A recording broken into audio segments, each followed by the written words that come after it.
జరిగింది. అక్కడ పరిస్థితిని సమీక్షించి అక్కడ ఏ రకంగా ఉందో అక్కడ ఉన్నటువంటి సిచ్యువేషన్ ని అధికారులకి వివరించినటువంటి సిచ్యువేషన్ మనకు కనిపిస్తా ఉంది. మంత్రి ఉత్తమ్ కుమార్ రెడ్డి కూడా ఇక్కడ వచ్చినటువంటి అధికారులందరితోటి కూడా రివ్యూ నిర్వహించారు. లోపల పరిస్థితి ఎలా ఉంది, మనం తదుపరి ఏ రకమైనటువంటి చర్యలు చేపట్టాలన్న అంశాలపై ఉదయం నుంచి కూడా ఆయన ఇక్కడే ఉండి సహాయక చర్యలను పర్యవేక్షిస్తున్నటువంటి సిచ్యువేషన్ మనకి కనిపిస్తా ఉంది. ప్రస్తుతం ఎన్డీఆర్ఎఫ్ బృందాలు టన్నెల్ లోపల 13.6 కిలోమీటర్ల దూరం వరకు వెళ్లినట్టుగా తెలుస్తా ఉంది. అక్కడికి వెళ్లిన తర్వాత అక్కడ బోరింగ్ మిషన్ ఒకటి ఆ టన్నెల్ కి అడ్డుగా పడి ఉంది. ఆ తర్వాత మట్టి నీరు పెద్ద ఎత్తున పేరుకపోయి ఉందని చెప్పేసి ఎన్డీఆర్ఎఫ్ బృందాలు చెప్తున్నాయి. మనం ఒక 10 నిమిషాల క్రితము సింగరేణికి సంబంధించినటువంటి రెస్క్యూ అధికారితోటి మాట్లాడిన క్రమంలో మేము రాత్రి కూడా వెళ్ళాము, ఇంతకు ముందు కూడా వెళ్ళిన క్రమంలో 13 కిలోమీటర్ల వరకు వెళ్ళగలిగాము. 12 కిలోమీటర్ల వరకు టన్నెల్లో ఏర్పాటు చేసినటువంటి ట్రైన్లో వెళ్ళాము. అక్కడి నుంచి బై వాక్ వెళ్ళాము. వెళ్ళిన తర్వాత మాకు అక్కడ బోరింగ్ మిషన్ ఒకటి అడ్డుగా ఉంది, అది కూడా డ్యామేజ్ అయింది. అది కొంత వెనక్కి వచ్చినటువంటి సిచ్యువేషన్ కూడా మాకు కనిపించింది. అవతల ఇసుక మట్టి పెద్ద ఎత్తున పేరుకపోయి ఉంది. సో అక్కడ ఎవరు మనుషులకు సంబంధించినటువంటి ఆనవాళ్లు మాత్రం మాకు కనపడలేదు. మేము టార్చ్ లైట్ వేసి వెతికాము. ఆ తర్వాత విద్యుత్ పునరుద్ధరణ మేము వెళ్ళినప్పుడు చేశారు.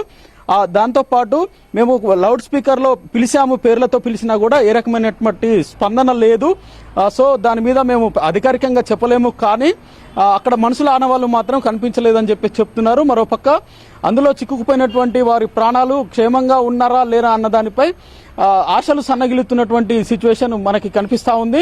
మరోపక్క ఎన్డీఆర్ఎఫ్ బలగాలు ప్రస్తుతం టన్నెల్ లోపటనే ఉన్నాయి. వారు మరో గంట సేపట్లో బయటకు వచ్చే అవకాశం ఉంది. అయితే మరో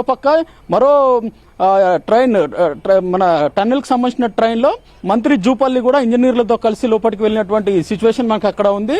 మొత్తం మీద వీరందరూ బయటికి వస్తే అసలు లోపల సిచ్యువేషన్ ఏంటి, తదుపరి చర్యలు ఏంటి, అందులో లోపల ఉన్నటువంటి వారి పరిస్థితి ఏంటి. మరోపక్క నిన్న చెప్తున్నారు రాత్రి నుంచి కూడా ఆక్సిజన్ టన్నెల్లో 7 కిలోమీటర్ల తర్వాత నిలిచిపోయింది. దానికి సంబంధించినటువంటి పైప్స్ డ్యామేజ్ అయ్యాయని చెప్తున్నారు.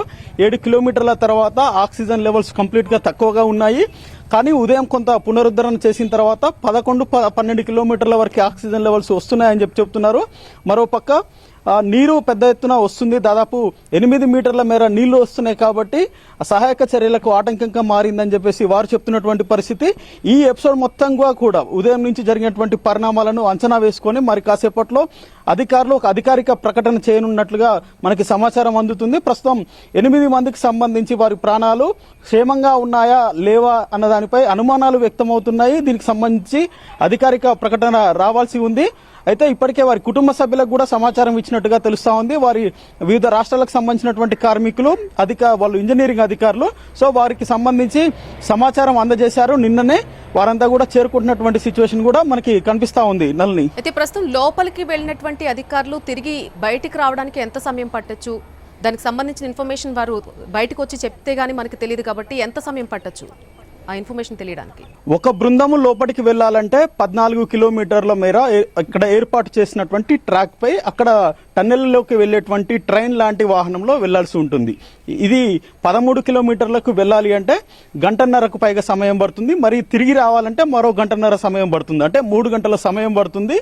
అక్కడ కాసేపు ఉండి అక్కడ పరిస్థితిని పర్యవేక్షించి దాంతోపాటు అక్కడ ఉన్నటువంటి అంశాలను పరిస్థితుల్ని అంచనా వేయడానికి మరో అరగంట, అంటే దాదాపు 1.5 గంటన్నర 3 గంటలు, మరో గంట 4 గంటల సమయం పడుతుంది.